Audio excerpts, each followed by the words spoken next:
Tempers flared at a meeting in Hayes, Clarendon Tuesday evening as frustrated farmers took the sugar company holdings to task over an unresolved land dispute. Now, notwithstanding assurances, things got testy as the groups tried to discuss solutions. TVJ's Dwayne Anderson has our report.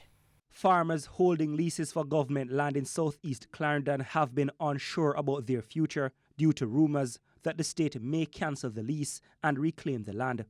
So when the managing director of the sugar company holdings of Jamaica told them yesterday that would not happen, all was right in their world again, right?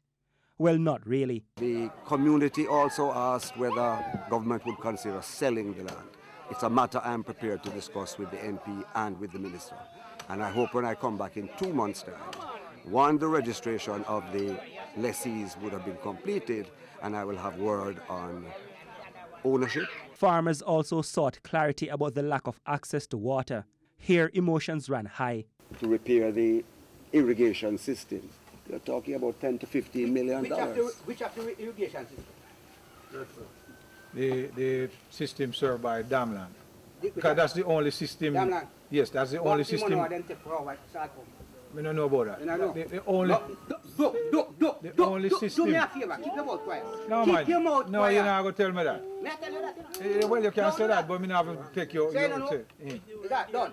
Just done. No, say nothing. The farmers say with the downturn in sugar in South Clarendon, they are looking to use some of the land to farm fruits and vegetables.